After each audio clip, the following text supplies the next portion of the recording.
Why do you think that the civil society in Israel or the human rights in a general way, why are they not able to leverage more voice? Is it because of the state surveillance, espionage, the police control, the protests being banned, media censorship? So we Jewish Israeli citizens here are quite privileged. I can post every day, and I do. Arrest Netanyahu, arrest Galad. Netanyahu is a war criminal. Israel is committing a genocide in Gaza. I think that it has to do with something more insidious. The fact that ideologically most of our so-called human rights community subscribes to a sort of liberal Zionist ideology, which does not challenge the foundations of Israel and tends to sort of scratch the surface and focus on very specific violations of human rights, but without seeing the entire apartheid paradigm.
So, good morning, good afternoon, good evening to everyone who is watching it. And today we are going to have a discussion on a very, very important and difficult topic, which is impact of ICC arrest warrants on the Israeli politics and society.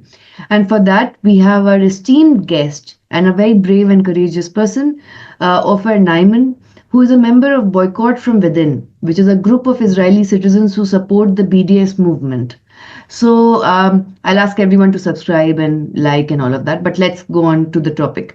So welcome to you, sir, for joining us today. Thank you very much. And my first question is, sir, that can you explain what this society is, Boycott from Within?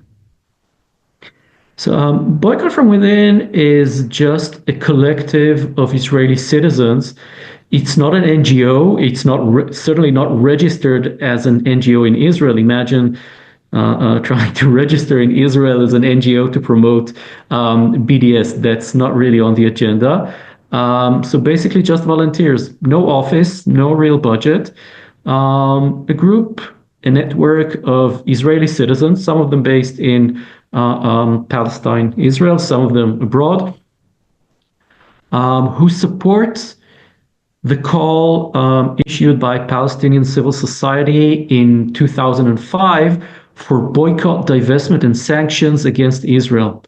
And this call, coming from a very broad coalition of Palestinian civil society groups, is modeled on the campaign to end apartheid in South Africa. At the time, there was a BDS, Boycott, Divestment, Sanctions campaign against apartheid South Africa, and this is the model.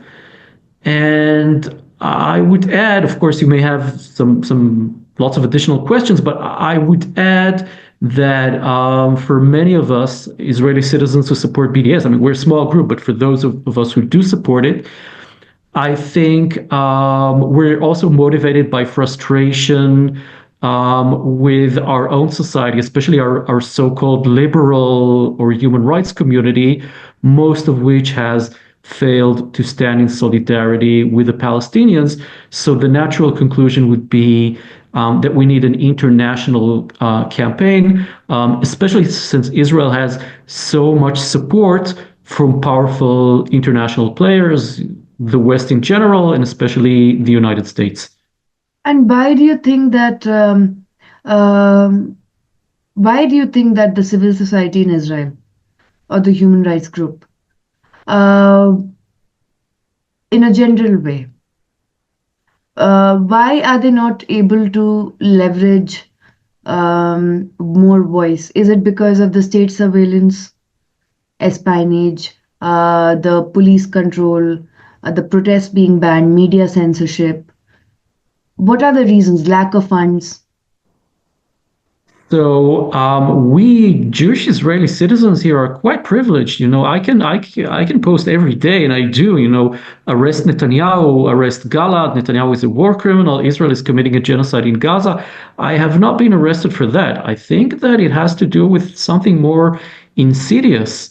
The fact that ideologically, most of our so-called human rights community subscribes to a sort of liberal Zionist ideology, which does not challenge the foundations of Israel, and tends to sort of scratch the surface and focus on very specific violations of human rights, but without seeing the entire apartheid paradigm. There are a few exceptions. I mean, one of them is B'Tselem. We can say some more Yeah. about that. Israel's leading human rights groups, but most of our human rights community and our representatives, they subscribe first and foremost to Zionism, and for them it means that you don't challenge the state too much. You don't use the words apartheid, genocide. You don't call for sanctions. Um, so it's a combination of this ideology and perhaps a general sense of existential threat that is indoctrinated into Israelis. A small minority within the hostile Middle East, etc., etc., etc. Everyone is out to get us, plus Jewish history. And so anxiety, cowardice and anxiety, and perhaps some blindness, a failure, or perhaps willful ignorance, a decision not to see and not to dwell on major aspects of what our regime is doing here. And as far as I know, just 1 or 2 hours before, the Israeli state has appealed against the ICC warrants against Netanyahu, Yoav Galant. I'm not sure if it is correct. Yoav Galant was in US recently. Both US and Israel are not part of ICC. Palestine is part of ICC. So I'm sure that there's also for Netanyahu, who I'm very critical of. There's a court case impending. So many corruption cases against him. The first female attorney general in the history of Israel is taking over the case. My question is that Netanyahu is facing criticism, which for us from the outside looks like both at the domestic society level and foreign policy level. To you, how does it look like within the society? Yeah, Netanyahu is in deep trouble because his trial, according to my impression, but what do I know? I'm not a legal scholar, but lots of legal scholars are saying that he is in legal trouble and that there is evidence against him for corruption. And now recently, in the past several days, he's now having to testify in court, which is not a very good sight and very not a good look for him politically. Being the defendant in court, sitting there in the dock.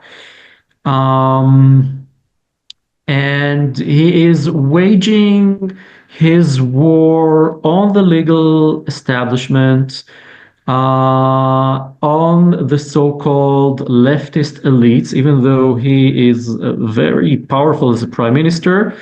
His vendetta against the so-called socialist or liberal Zionist elites.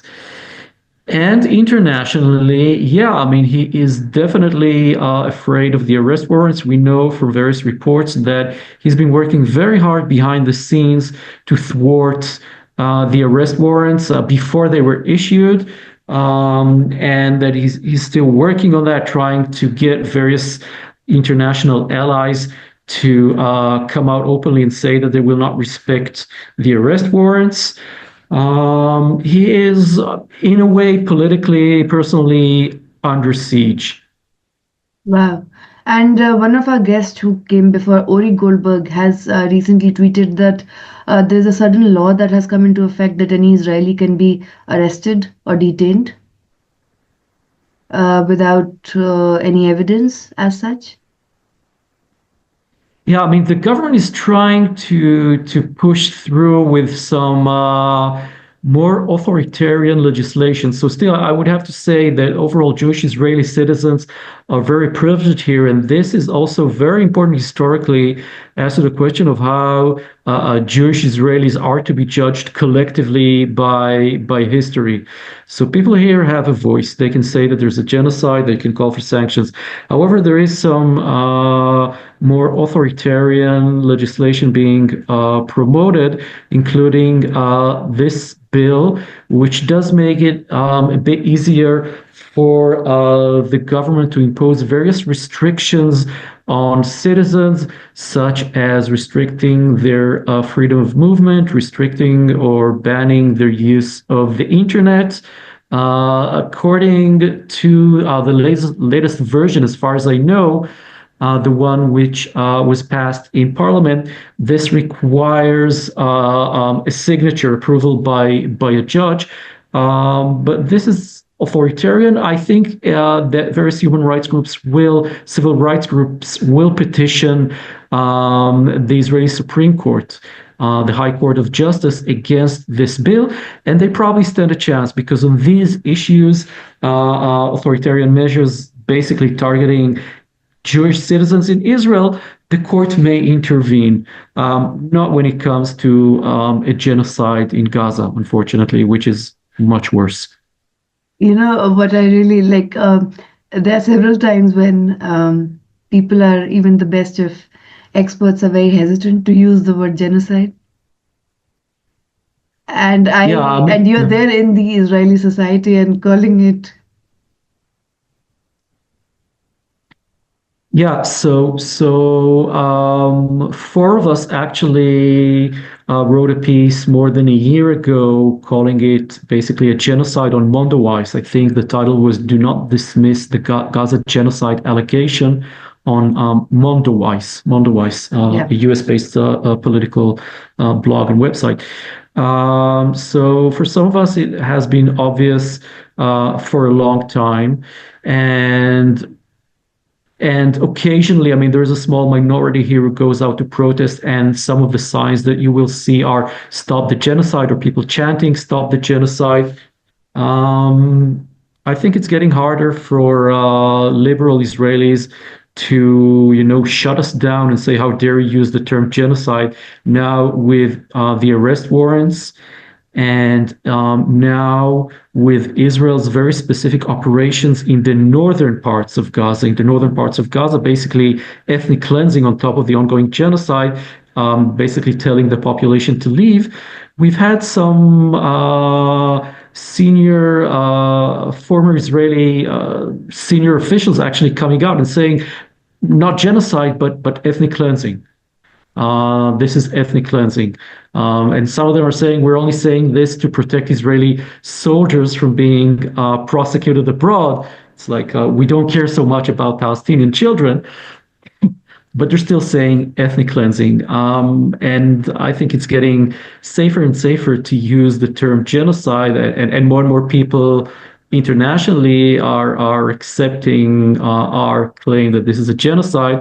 And probably and more and more Israelis, even if they're not using the term, they're no longer pushing back against the use of this term. It's very interesting because in India also, on most of the media channels, I think it's only been one channel till now where I openly used the word genocide and there was no rebuttal. But in many others, I have been told from before that don't. So the same situation is here too, and there's a strong, because 85,000 Indian Jews are there in Israel. Um, there is also recently our foreign minister spoke about the two-state solution. I don't know how much longevity it has anymore. Um, what I want to understand from you, sir, like when I went to West Bank in 2016, my first critique of the BDS movement was that what I felt at a human level, that the Israeli shekel is the currency that is used in Palestine also. So if apart from BDS, if we want an independent Palestinian economy, isn't the first step to leave or to let go or be independent of a foreign currency or shekel, like the So, Palestinian pound? yeah, Palestinians basically they don't have the power to do so. I mean, the Palestinian Authority, which is not a government, there's Yeah. no independent state of Palestine, is powerless precisely because of the Oslo framework. The Oslo framework was well, here I'm quoting it actually a former Israeli foreign minister, Shlomo Ben Ami, according to Noam Chomsky.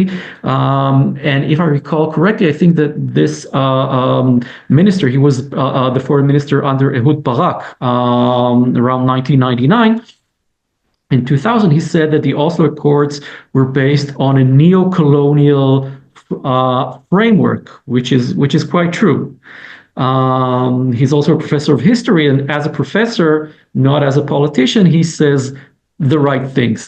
So the Palestinian Authority is not free to do that. But Palestinian civil society can call for BDS internationally. I think that BDS is being played out predominantly in the Yeah. international arena. What Palestinians can do here is quite limited. They can choose not to buy Israeli products or not to buy Israeli settlement products. And in some ways, this holds for me, right? If I go to the supermarket, I buy bread. It's going to be Israeli bread. I don't have much choice. I can choose not to buy perhaps products made in West Bank settlements. But beyond that, yeah, I mean, I'm not boycotting Israel because I live here. It's impossible. Yeah. So, yeah, and it's a part of the Israeli strategy, of the Zionist strategy, to make the Palestinians dependent on Israel and to thwart the development of a strong, independent Palestinian economy. That has always been the policy. For example, sort of forcing Palestinians to work in Israel, in restaurants and in construction sites, because there is so much unemployment for Palestinians in the West Bank. Of course, in Gaza, even before the genocide, there was a lot of unemployment as well. And one thing which maybe I'm getting the numbers wrong. In West Bank, the Israeli products had the number 729, I guess, which marked the barcode red. So I need to check right now. I'm not sure if 729 only It's stands only for 821. Israeli settlement products or Okay. for Israeli products in general. I need to check that. Yeah. But in any case, Israel does not make the distinction. Even the opposition, the liberal Zionist opposition, they reject that and they just regard it as made in Israel. And if anyone tries to label Israeli settlement products, they oppose that and they say, no, it's made in Israel and there should be no distinction. Okay.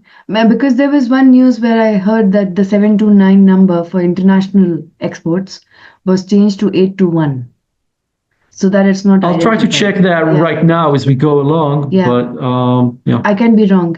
My next question, sir, is that when you say about boycott, so what kind of companies are working in Israel? Like, yes, Airbnb is there in the occupied territories, Starbucks, and there are so many other companies, multinational companies that have investments in Israel. So, for example, what are the hierarchies of boycotting? So first of all, there are Israeli companies that are doing business abroad, and most of the, I mean, if not all of the major Israeli companies are complicit. And if they have business abroad, then they become boycottable immediately. Um, and of course, I mean, probably the main target is the Israeli arms industries. For example, in companies such as Elbit Systems, Yes. there's a major campaign going on right now in the UK, where Elbit has several factories by very courageous UK activists called Palestine Action to basically shut down Elbit by civil disobedience and non-violent disruption, breaking into factories. Um, but yeah, I mean, you mentioned Airbnb, and we can mention I mean, there are lots of other companies, and the main international companies would probably be the ones that are doing business directly with the Israeli Ministry of Defense and with the IDF, and that includes Amazon and Google, you know, selling Israel basic cloud services and various computing services being used by the Israeli Ministry of Defense and the IDF. So there are major ongoing campaigns. You can look up the hashtag No Tech for Apartheid, No Tech for Apartheid, and look at the US based campaign against major technology giants that are complicit in apartheid and genocide here. And in general, the BDS movement has a website with lists of priority Yeah. targets. The ones that you see on social media are not necessarily the best. I mean, so I would ask people to go look up the list disseminated by the BDS movement. These are the serious targets, rather than all kinds of things that you see on Instagram, which we may not be so credible. And why do you think that Yoav Galant was surrendered, fired, resigned? What like what happened that in that discourse with Netanyahu? Seems quite clear that Gallant and most of the military and security establishment supported some sort of deal with Hamas. These people are more rational. They understand that this proclaimed goal of, eradicating Hamas is unattainable, and they support an exchange deal to get Israeli captives released. Netanyahu has a different interest. Netanyahu is interested in prolonging the war because his political survival depends on the war. First of all, politically, in terms of his coalition, he depends on his partnership with the far right, uh, ultra genocidal far right, the settlers. His coalition depends on that. And if he falls, it's going to be much easier to continue his trial. He will have less political clout in his ongoing political trial. He will have less political clout against international arrest warrants. On top of that, ideologically, he is a hardliner who supports the Greater Israel Project. That's another element, but it's probably more significant that his political survival depends on prolonging the war. And I think there was a real conflict there between Netanyahu and Gallant. Gallant wanted to reach a deal, and the generals and the heads of Mossad and Shin Bet, the various security services, supported that. And Netanyahu and the far right are opposed to such a deal. For the far right, they have a very explicit agenda of driving out the Palestinians and resettling Gaza as well. And So there was a rift. Yeah, sorry. no, yeah, the rift was so as much as I know, there is a certain process of ceasefire which is under the table going on. But my next question is that we don't know much about this. Um, Somehow, this is my own opinion, that the hostages were made scapegoats by both Hamas and the state of Israel. And no one really cares about them. apart from the grieving families and those who are really, those who really love them and are demanding their release and having memorials and marches for it. Are So, the yeah. hostages able to have any kind, the families of the hostages in Israel, are they able to have any kind of dialogue with the government? There is a dialogue, but the families are accusing Netanyahu of simply abandoning. That's the term that they keep using, abandoning those captives. And it seems right now, according to public opinion polls, that now, unlike for example a year ago, a majority of Israelis do support a deal and a ceasefire and possibly an end to the war and genocide. I'm going to have to say that again. It's very important. But Netanyahu, for the reasons that we cited, is not interested. So there is some sort of dialogue, and probably most Israelis are sympathetic to the plight of the families and would support a deal. But the minority in power is opposed to that, and those Israelis, among those Israelis who are sympathetic to the cause, so many are simply passive. They don't take to the streets. They don't refuse to serve in Gaza. They don't support some other forms of civil disobedience. So that's a real problem here that people are so passive, and even those who would be willing to support a deal and a ceasefire hardly do anything. So how has the, like, for example, if in a situation where I am passive, I'm personalizing it according to the socioeconomic context. It might be because, yes, if I come from the privileged space, that gives me the opportunity to be passive and not be political undercoats. But at the same time, if my country is involved in a seven front war, my country's economy, tourism is also getting impacted, which will not today, not this year, but maybe 2 years down the lane or 3 years down the lane have an impact on my socioeconomic being also, no matter how much of social or material capital I have. So, how does, but I do understand if there's a ban on people coming together and marching more than three or five or something like that, that creates a fear psychosis. There is actually people can demonstrate. I mean, overall, it's certainly not two or three or five. Overall, by law, you can have a vigil with up to 50 people without needing a permit, and it's possible to go out and protest. And some of the protests in Tel Aviv for a deal have been fairly large, but not large enough to topple the government. We've had some tens of thousands of people, even in recent months, protesting, but not enough people going out and not enough people doing something beyond just protesting, such as just saying we will not refuse in Gaza. I mean, it's kind of ironic. I mean, the small minority here, we keep telling this Jewish Israeli society, you don't care about Palestinian lives. Otherwise, you would have refused to serve, to obey all these illegal orders. But now it seems that in that sense, according to this criterion, they don't care about Israeli lives either, because they don't even refuse for the sake of a deal to get the captives released. There is a small movement initiative of Israeli soldiers refusing to serve.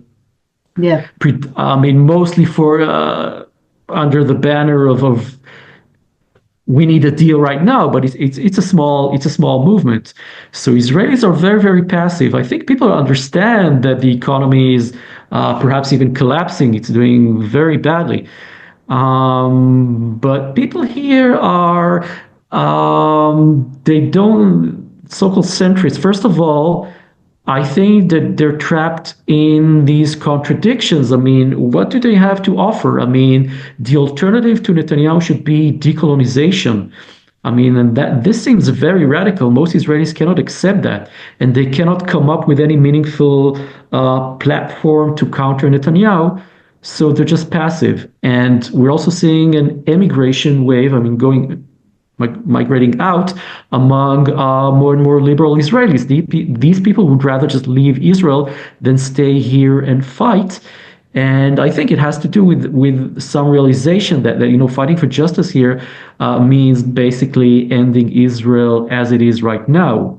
In order to attain true democracy here, we can say some more about that. What does apartheid and settler colonialism mean here? So the opposition is very weak. On top of that, perhaps there's a sense of humiliation and shame related to the plight of the captives. That it's easier to support bombing Gaza and perhaps sort of wipe out the shameful so-called, that's not my opinion, the shameful memories of October 7th, the national humiliation, and the captives are perhaps a reminder of that.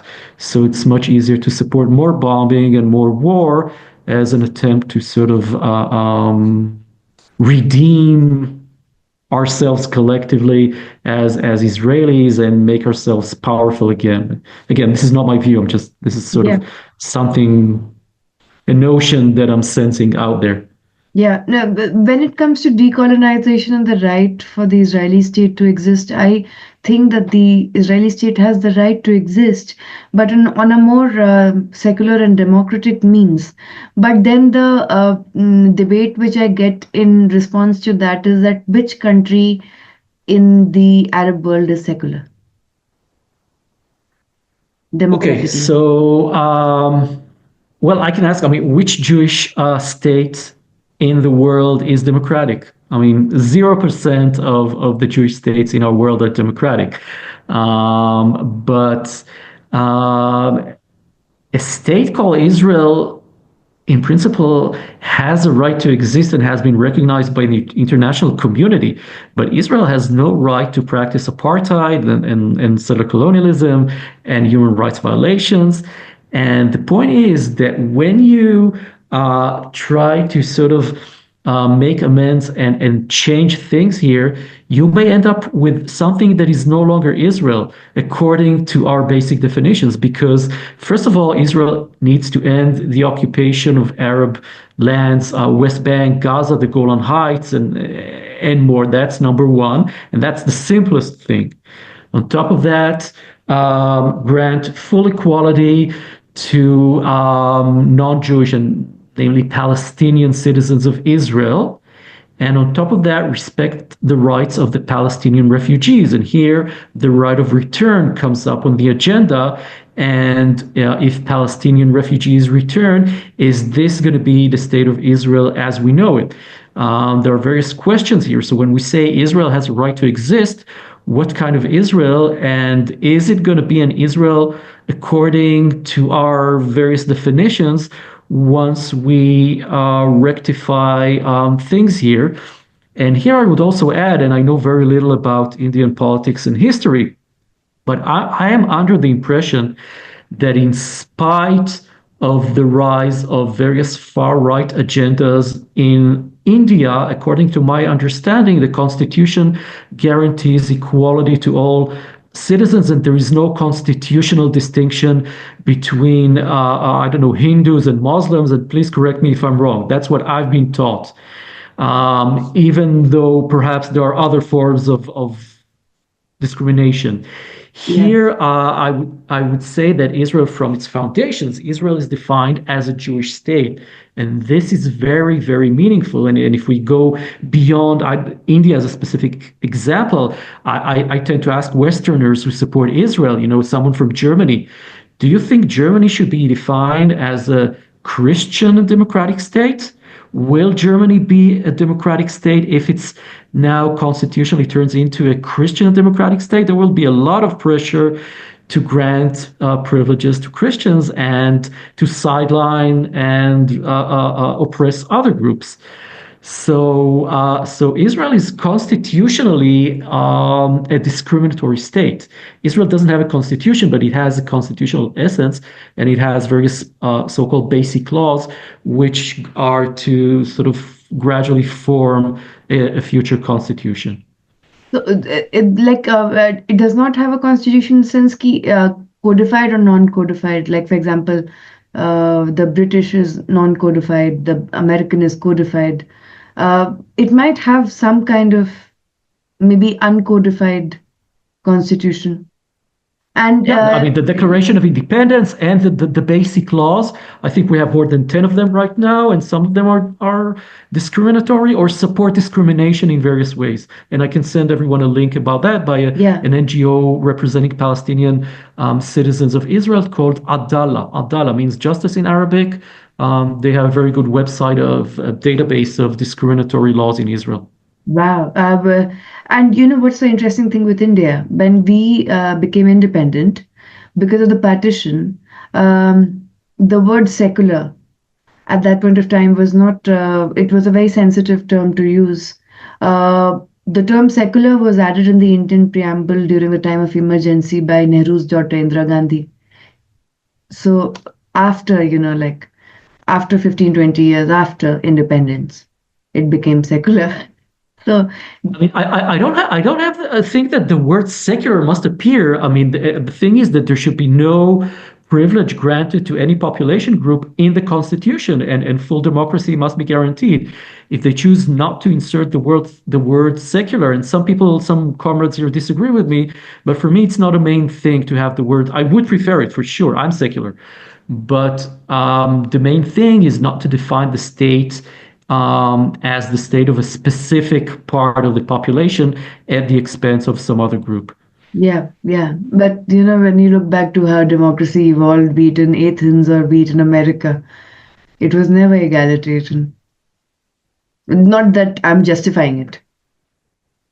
You can have lots of discrimination and racism in spite of the Constitution. I mean, perhaps the best example is the United States. They had Yeah, slavery yeah. and lynch mobs Witch and terrible hunting. things in Yeah, spite of the Constitution. yeah, But the Constitution from 1776, we're seeing human rights activists, civil rights groups in America have done great things based on the Constitution. So a lot of it has to do with interpretation of the Constitution.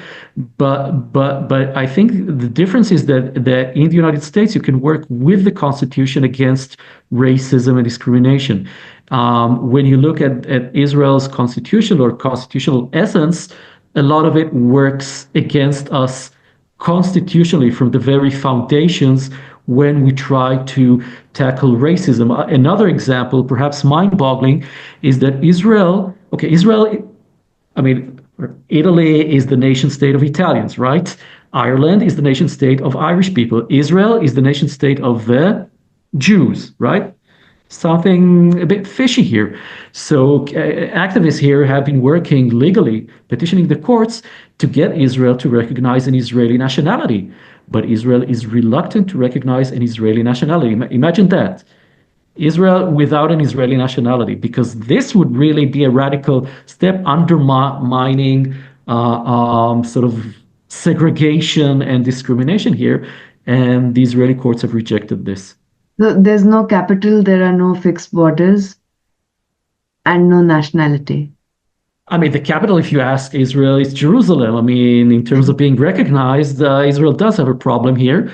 Recognized borders, yeah, another problem. And it's probably going to get worse if Netanyahu tries to annex parts of the West Bank. We can say something about that under Trump. Israel is very volatile. Israel is unstable. I think it's becoming increasingly unstable. And coming to, as you just, like Time Magazine 2 days back or 3 days back asked Trump that, do you trust Netanyahu? And he said, I trust no one. And Netanyahu has, supposedly there were rumors that there was going to be a ceasefire deal, but Trump asked that nothing during the tenure of Joe Biden, only during mine. So Netanyahu was like, okay. And but one thing which, apart from the unpredictable nature of Trump, something that really he doesn't need Christian Zionist, Christian evangelical, or Jewish lobby support for the third term anymore. Who doesn't need Trump. Christian support? Netanyahu or Trump? Trump. He doesn't need now. So he does it give him more leverage now than the first presidency to be more Uh, strong in front of Netanyahu? So Trump is unpredictable, and Trump, in some cases, doesn't. I mean, I wouldn't call him anti-war, not at all. In many ways, I mean, he has been very much pro-war, but perhaps he understands that this ongoing war Israel is involved in would be bad for U.S. interests, and he would try to end it. But he's also surrounded by people who are very racist and strongly support Israel. So I regard both Biden and Trump as genocide supporters. In some ways, they are different. Perhaps Trump will pressure Netanyahu into reaching some sort of ceasefire, but on the other hand, perhaps he will be easier when it comes to letting Netanyahu annex parts of the West Bank. Yeah. I don't know. No, that is, and also, the carrot and stick approach with the Saudi-Israel normalization that he eventually wants. And then IMEC and I2U2 and all these other economic integration plans of, in the larger territory. By the same time, I'm also scared about what's happening in Syria. Yeah, okay. Syria, no, that's a major issue, and I have to be careful here. Yeah, I'm an Israeli citizen, and I know there's a major rift in the international left about Syria. Um, I was strongly opposed to the Assad regime, not from the perspective of Israeli generals, simply, and many Palestinians share my views. Rashid Khalidi, the famous yes, Palestinian US-based Palestinian scholar, I can send you the link. To me, this regime was never an ally of the Palestinians. It was a genocidal yeah, regime against its own yeah, people. yeah, yeah. And if anything, now that this regime is gone, I think that a democratic Syria, if a democracy emerges in Syria, will be a major threat for Israel. Israel fears the Arab masses because the Arab masses, the population, public at large, supports Palestinians. Assad did not have the weapons to fight Israel. His old Soviet Air Force was no match for Israel's Air Force. And Israel was able to bomb targets in Syria, has been able to do so for years. And the Syrian Air Force, as far as I know, they did not even try to intercept the Israeli planes. But now Israel is trying, basically wants to keep Syria weak, doesn't want a democratic Syria to emerge, weak and poor, and to exert influence. And we're seeing a major crime by Israel pushing through into Syrian territory, even beyond the buffer zone. Everything there, the Golan Heights, even it's basically territory occupied, illegally occupied by Israel. But now Israel has been pushing into the buffer zone and perhaps even beyond that into territory that was directly controlled, fully under Syrian control just a week or two ago. And Israel has apparently destroyed parts, if not all, of Assad's air force. Yes. This is something that the Syrian people paid for. This is a major crime. I hope that Israel is held accountable for doing that, also destroying the Syrian Navy, lots of other facilities and Nuclear installations. scientists being Yeah, assassinated. yeah. So we'll see what happens. But in any case, I'm one of those people who think that Palestinian liberation and Syrian liberation are strongly interconnected. Yeah, that was some kind of paradox which was there, which existed for 13 years, which was that um, a lot of experts would be pro-Palestine and still be pro-Assad. And that was something which I never understood. Now that Assad wants to be an ophthalmologist, one of my students said that someone will ask eye for an eye from him. So that, it was a weird kind, especially Hezbollah's role. Especially what? Sorry. Hezbollah's role in the entire, it was completely paradoxical, which made no sense to me. And maybe from the sectarian dimension it made sense, but it doesn't make sense for the uh, Palestinian cause at all. And at the same time, there's massive, corruption, and there is a socioeconomic imbalance. There's massive lack of, not even having a proper successor in the Palestinian Authority. So there are many other limitations also at hand, which, and Hamas, in my opinion, was the Frankenstein monster for Netanyahu. So, one more comment on Syria. You would have to ask Palestinians and Arabs, but I'm also under the impression that for some of them, his regime, the Ba'ath Party regime, the same, there was also Saddam's regime, another Ba'ath Party regime. These were the remnants of a more pan-Arab reality in which Arabs were Yes. more united against Israel. So some people supported these regimes as something that can stand up to Israeli and Western pressure. Um, now, as to Netanyahu and Hamas, so we know for a fact that Netanyahu wanted Hamas to remain in power. By the way, Netanyahu also wanted Assad to remain in power in Syria as a very weak president. I mean, we know that from lots of statements by Israeli politicians, even though, and that's what some Western leftists like to remind us, at some point Israel was supporting Islamist rebels on the Golan Heights. But overall, the broad picture is that Netanyahu and the Israeli generals, they wanted a weak Assad to remain in power. Regarding Netanyahu and Hamas, so again, Netanyahu, for him, it was and for the entire Israeli right wing, this divide and rule situation where you have the Palestinian Authority in the West Bank and Hamas in Gaza was very convenient. That's what they wanted to have. And so with the Palestinian Authority, they're very weak. They are completely dependent on Israel. With Hamas, they're also quite weak. And Israel can say there's no partner, there's no one to negotiate with. So there was some partnership, but of course not. And this is some of the conspiracy theories that we're hearing, that Netanyahu had known all about October 7th and he made everything possible.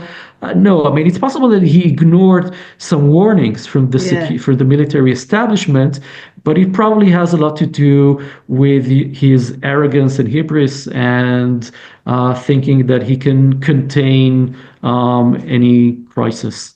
Yeah, I mean, yes, when October 7 took place, and immediately then Egypt started saying that we had informed, we had informed. So there was obviously a difference between intelligence and inference that took place. How much did the information go to Netanyahu? How seriously he took it?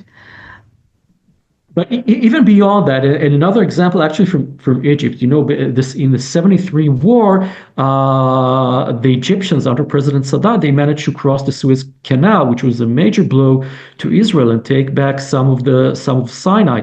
And Israel was surprised, was stunned in the 73 war.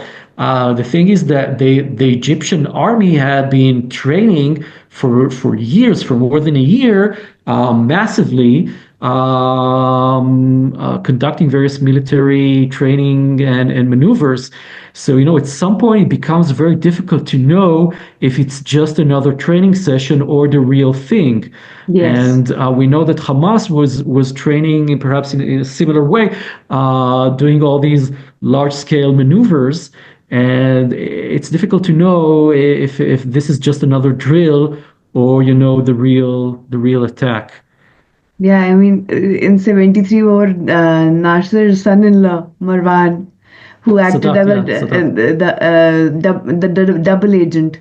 He Ashraf was Marwan, working with Ashraf Sadat, Marwan. Yeah, yeah, yeah. yeah, and he was working with Sadat too, and he was like giving tidbits to Mossad, the boy who called Wolf. So that was also a very interesting chapter. But coming to at my personal level, I try to boycott McDonald's and Coca-Cola. I cannot boycott Google and Amazon because of the intrinsic power that they have over me. Though we have, for Amazon, we do have an Indian company, Flipkart, but for Google, it's not China. So that is one. Google is ubiquitous.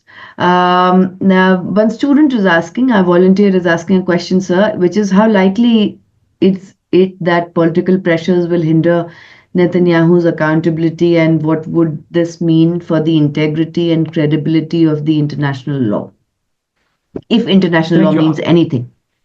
Yeah, thank you. I assume this is the question regards international accountability, the ICC, rather than Yeah, his trial in Israel, right? yeah, This is a huge deal. I mean, if the West protects Netanyahu, then the ICC is gone. But beyond that, I think that the West stands to lose because Western hypocrisy will be further exposed.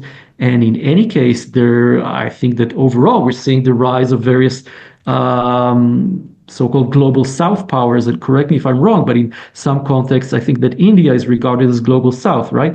yeah.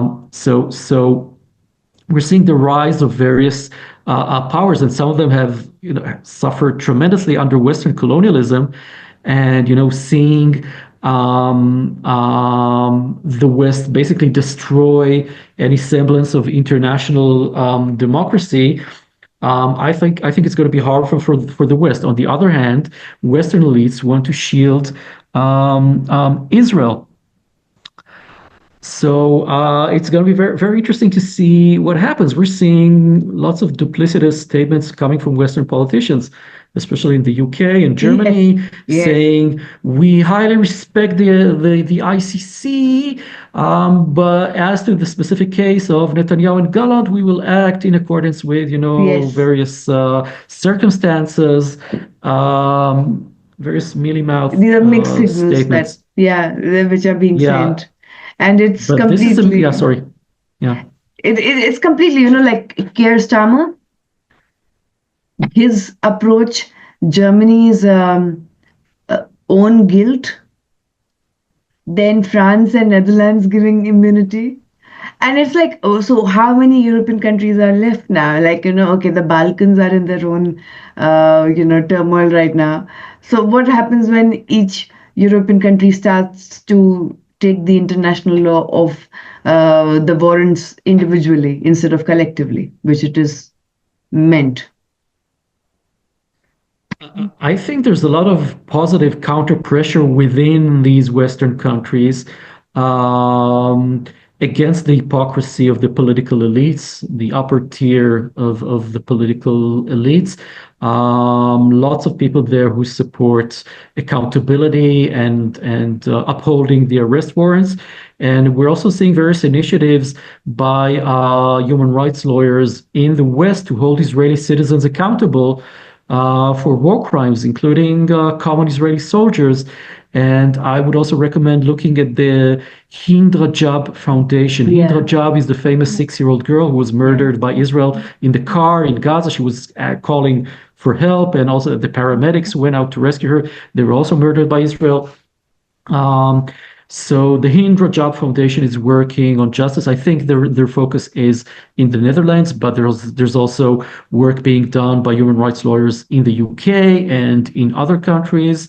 I don't think that our supporters, our comrades working for accountability in the West will just take it quietly and accept this hypocrisy, and political elites trying to protect Netanyahu and Gallup will probably pay a heavy price. And I think we're already seeing. I mean, Starmer is immensely unpopular. Just I don't know, 100 days after his election, he's extremely unpopular even within his own party. I think there will be a very strong backlash if he tries to sort of rescue Netanyahu and shield him from arrest warrants. But on the other hand, I mean 2 or 3 weeks ago, um, apparently the IDF chief of staff, Herzi Halevi, was able to go to the UK. There is no pending arrest warrant for him, but it's likely. And when he was traveling to the UK, I mean, at any given moment, an arrest warrant may be issued against him. So he received special ad hoc immunity from the UK government. And this is Wow. another another scandal. I think you can read about it on the Middle East Eye website. Yeah. So you can see how they're constantly trying to shield senior Israeli officials from accountability, and we'll have to push back very hard against that. But I would Wow. also add, sorry, another thing is that unfortunately, in parts of the global south, we have some regimes that support Israel. Because Yes. in the global south, those regimes that subscribe to various far right ideology, for example, Milei in Argentina right now, Bolsonaro in Brazil, these are people who would not work with the ICC. They would work against the ICC. And you tell me, I'm under the impression that Mr. Modi is not so sympathetic to the idea of having Netanyahu arrested, or in general making the ICC a stronger institution. But please correct me if I'm wrong. I don't think so. We are party to ICC. I don't know. I'll have to Yeah, check yeah. that. I mean Yeah, that's that's why I'm saying this. yeah. But yeah, yeah. But technically, we have always so India does not mention or call Hamas as a terrorist organization. India believes in a two-state solution. We have very strong. We are the biggest arms importer from Israel. Uh, we have also started exporting drones and other around 2.5 million worth military equipment to Israel in the past 5 years. We have 85,000 Indian Jews, I think, which will come under the context of Mirzahi's Jews in Israel. Um, at the same time, there's an 800-year-old hospice made by a Sufi from India, which is working as the Jerusalem Health Center for UNRWA. And we have given a lot of medical aid, especially for cancer patients, to the Palestinian, the Indian embassy in Palestine, and then UNRWA. So that is what we do. It is a dehyphenated multi-vector foreign policy approach, whatever that means. Wow. Yeah. So, but on a general level, um, there is a lot of empathy more for Israelis. Like on Twitter, I there mean, was one. I Yeah. have to say Yeah. what I'm seeing, and I'm certainly not going to blame any specific population group in India. Okay, I'm not doing that. But I am seeing quite a few, and perhaps here the general umbrella term would be Hindutva. People on social media commenting, actually posting genocidal Islamophobic comments in complete support of Israel. And I know I'm not saying that they represent any specific population in India, not saying that, but I'm just saying I'm seeing that constituency as well as seeing evangelical Africans, people are probably under the influence of US evangelicals, Yeah. posting very Zionist comment as well. So I'm saying that in the global south, Yeah. there are some movements that are working with Israel and against justice, decolonization, unfortunately. Yeah, and a lot of very limited decolonist scholars have actually spoken. Those who speak about global south have spoken about Palestine. That is, I think, the biggest misfortune.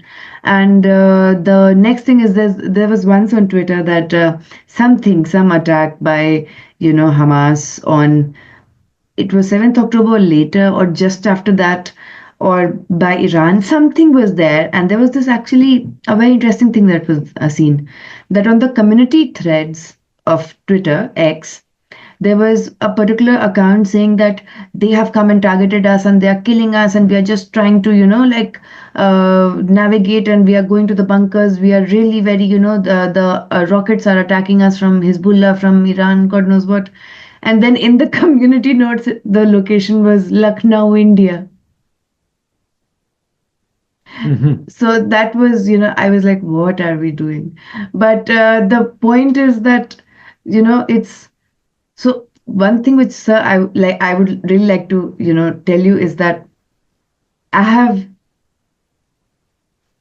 I don't know how you do it, but with a very, very simplistic language, you spoke massive truth to power. I don't know how. Thank you. I don't know. It's sometimes the simplest of, you know, contexts of telling the truth is one of the most revolutionary things. One's own life can be a revolution, and that is something that I felt today. And there's one question, even if it is by Prashant, even if Western countries want to arrest Netanyahu, how is it even possible when you have open threats from powerful country like US under Trump, as US has power to easily mess up with any country's economy? Yeah. Yeah, that's a great question. So there's something called, that's not the official name, the Hague Invasion Act. The Hague Invasion Act, a US act saying that in any case of arrest warrants issued against, internationally against US officials, soldiers, officers, etc., the US will use a wide array of means against that, not ruling out the use of force. And now some of the right wing, the Republicans, the crazy ones, are basically saying they're going to do the same for Israel. Most notably, Lindsey Graham and Tom Yes, Cotton, Senators yes. Lindsey Graham and Tom Cotton. Um, yeah, yeah. Lindsey So it's Graham is going to be another case. very, very interesting. So, I mean, what is Trump going to do? Or what is Lindsey Graham going to do? Is he going to bomb the Netherlands? Probably not. If he pushes for sanctions, this is going to split the West at a time when they need unity, at least in the Ukrainian context, right? So the US is going to pay a heavy price for going all out for Israel. So we'll see what happens. I really don't know, but I think we're gonna see a major clash, and the stakes are very, very high. I am just trying to figure out. Oh, okay. So Lindsey Graham is younger than Trump. Not that it has any Yeah. impact, but And Tom Cotton is much younger, and perhaps he's going to run in yeah, 2028, Tom Cotton. And yeah, yeah, the Republican Party is full of these people. But on the other hand, the Democrats, so Gallant was, perhaps he still is right now in Washington, in New York, in the yeah, US, East Coast, Washington and New York. And he had a meeting with Senator Cory Booker, a Democrat. And he is this kind of nice guy who's vegan. And I mean, I'm vegan. It's great to be vegan, but he's kind of like he cares for the world and everything, but he supports Israel. And he had a meeting and a photo op with Gallant, a yeah. Democratic senator. So we're also up against the Democrats. The Democrats will work very hard, or would have worked very hard in their own insidious ways. Um, to foil arrest warrants against senior Israelis. Yeah, and there was something, that the protesters were requiring anti-Israel UCLA protesters request shields, helmets, vegan, and gluten-free donations from violent campus clash. And there were, the shields and the masks of the Israeli soldiers should be vegan when they go to West Bank and Gaza. There's some kind of I don't know if it was I'm blabbering. I don't know if, but that was something which was on social media, and Yeah, sorry. but with this, I would like to really thank you, and I would really be in touch with you to learn whatever is happening because um, I don't know if those who will watch this podcast tomorrow or year from now or 10 years from now, if YouTube allows us to stay till then.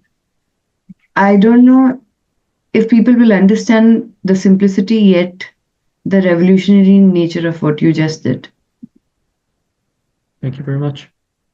I mean, sometimes when we are very straightforward and simple and speaking truth to power, which is often coerced and silenced, it feels, okay. But not for that person who is doing it.